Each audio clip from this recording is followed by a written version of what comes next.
정치를 하다 보면 존경하는 정치인이 누구냐는 질문을 꽤 많이 받아요. 여기 저는 아니고요. 여기 기자님들 계시지만 기자님들도 이제 인터뷰를 하다 보면은 뭐 그렇게 클리셰처럼 묻고 싶은 것들이 있을 거 아니에요. 근데 그런 질문을 많이 받는데 저는 그 질문을 할 때 이렇게 답을 합니다. 저는 존경하는 정치인이 없다라고 말합니다. 그런데 그 대신에 존경하는, 정말 대단히 존경하는 정치적인 결단과 실천의 장면들이 있다라는 말씀을 드립니다.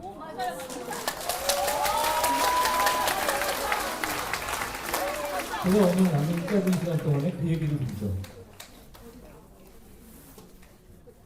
이승만 대통령 여러 가지 공도 있고 비판받을 바도 있습니다. 저는 근데 이승만 대통령을 이의 공이 훨씬 크다고 생각해요. 그런데 그렇게 사람 자체로 평가하는 것보다 이승만 대통령이 진짜 빛나는 위대한 결단들을 제가 함께 말해보고 싶습니다. 저는 이승만 대통령 한미 상호 방어 조약의 체결과 농지 개혁이 오늘의 대한민국을 만들었다고 생각합니다.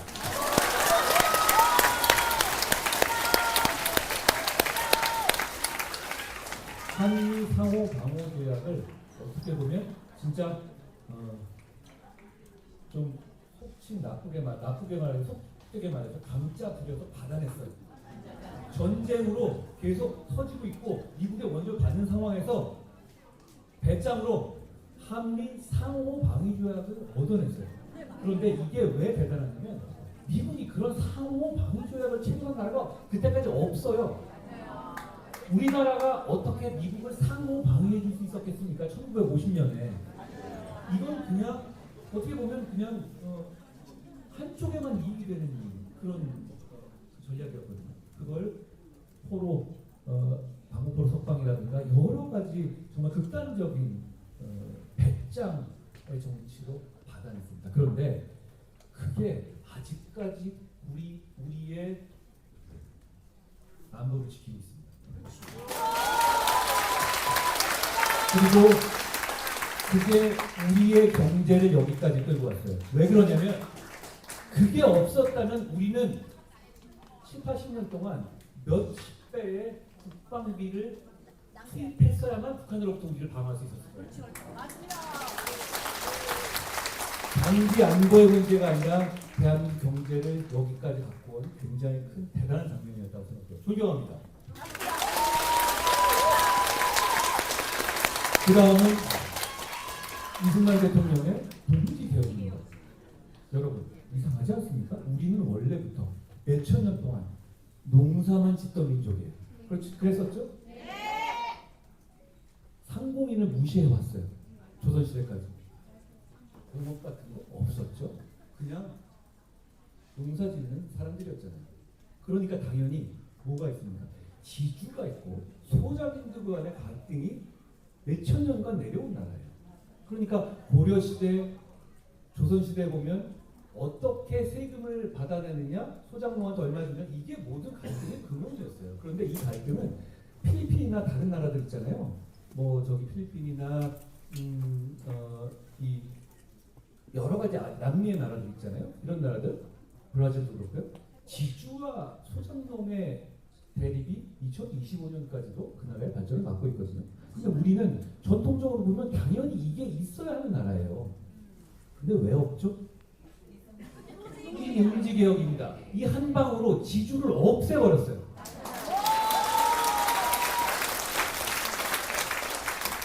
더 대단한 건 이게 혁명을 통한 게 아니었어요. 당시에 김성수 등 이런 분들이 협조도 저는 대단히 중요했다고 보는데 결국 지주들이 이걸 수용했습니다. 그리고 이게 얼마나 소작인들 서민들한테 좋은 제도였냐면 이 수치면 됩니다.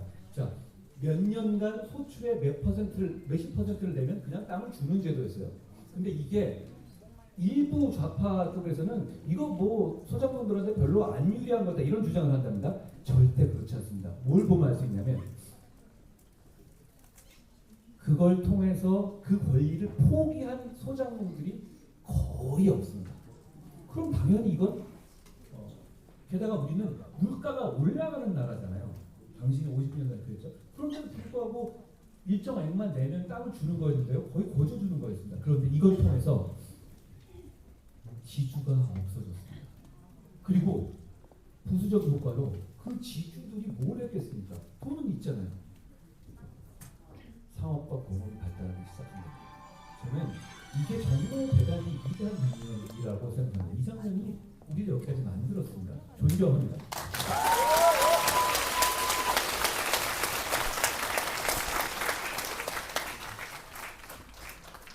박정희 대통령에 대해서도 공부하는 말씀하시는 분들이 많이 있습니다. 모든 사람이 공부가 있습니다. 뭐 저는 뭐 다 잘합니까? 그런데 저는 박정희 대통령이 중화공업에 과감하게 결단해서 치고 나간 결단은 진짜 멋지고 위대한 결단이었다고 생각해요.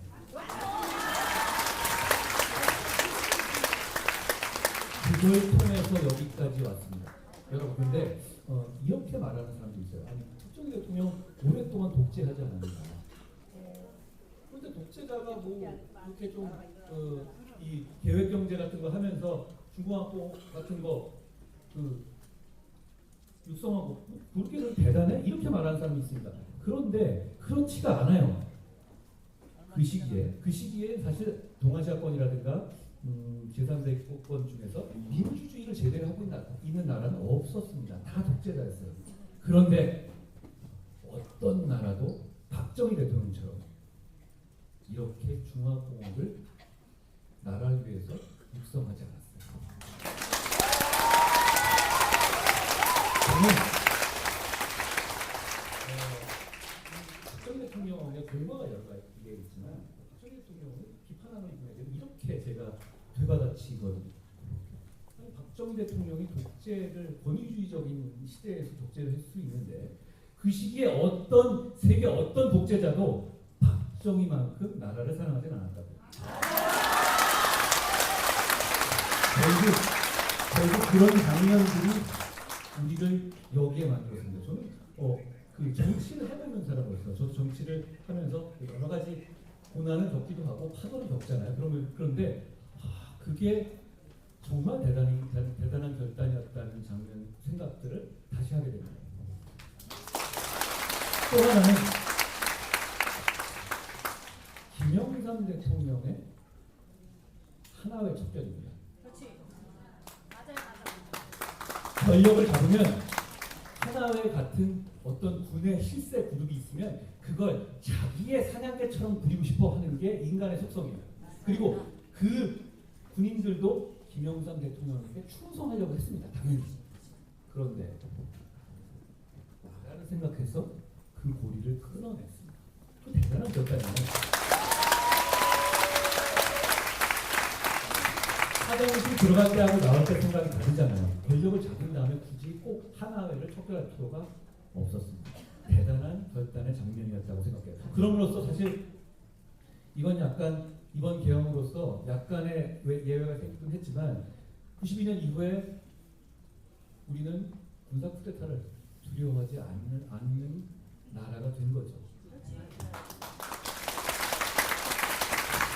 또 하나는 금융실명제입니다. 금융실명제는 여기 우리 제 또래 되시는 이상이 되신 분은 다 아실 거고 그 이전 분들은 그 이후 분들은 잘 모르실 거예요. 그 전에는 홍길동, 제가 김경진의 이름으로 계좌를 만들어도 되는 거였잖아요. 그런데 그걸 이거에 없앤 겁니다. 그런데 금융실명제를 하자는 주장은 사실 전두환 대통령 때 추진됐던 거예요. 그 당시에 허학평이니 뭐 이런 분들이 주도했었죠. 그런데 접었어요. 왜 그러냐? 수조원에 달하는 자기들 정치 자금을 감당할 수 없었던 거죠. 그러니까 계속 미루고 왔던 겁니다. 그런데 김영삼 대통령이 그걸 일거에 해버렸어요. 그런데 김영삼 대통령은 뭐 정치 자금 없었습니까?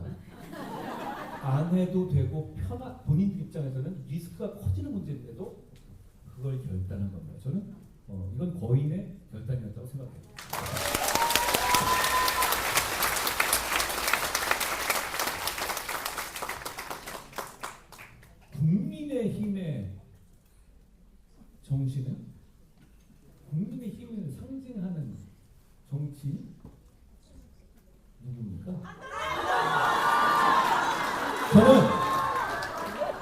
저는 김영삼이라고 생각해요.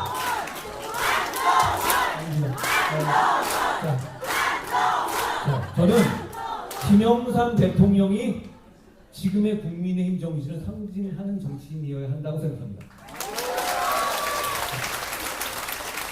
그러면 우리는 민주주의를 이끈 세력이 되는 겁니다. 경제 민주화를 기초를 만든 세력이 되는 겁니다. 군사독재를 끝낸 세력이 되는 겁니다. 진짜 보수는 그런 정신이라고 저는 생각해요. 이런 장면들을 우리가 잊지 말고 우리가 나아가야 될 방향으로 생각해야 된다라는 말씀을 드리고 싶어요. 왜냐하면 하나의 척도 금융실명제 안 해도 되는 거였습니다. 그런데 했습니다. 이유는 뭐죠? 진짜 보수는 세상을 나아지게 만들어야 하고, 그리고 그 실천을 통해서 결실을 만드는 사람들이거든요. 저는 우리 국민의힘의 정신이 그것이라는 점, 그 김영삼 정신이라는 점을 잊지 않았으면 합니다.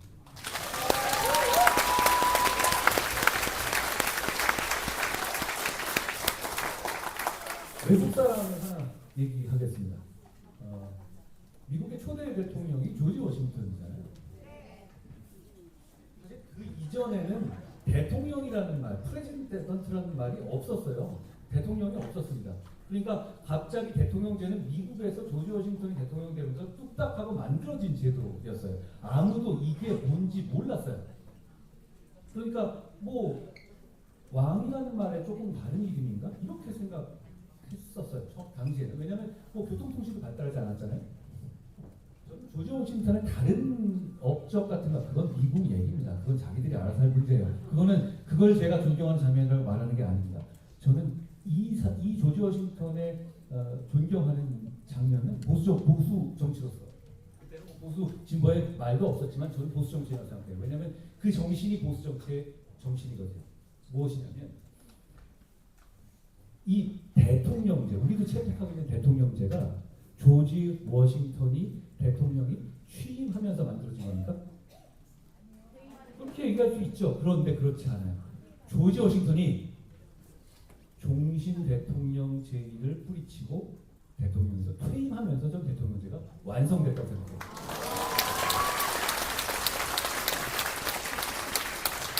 결국 그 절제의 정신, 내가 다 해야만 하는 게 아니다. 물러날 때 물러날 줄 아는 정신이 진짜 보수의 정신. 그리고 그 장면을 저는 외국의 정치인이지만 대단히 존경한다는 말씀을 드려요.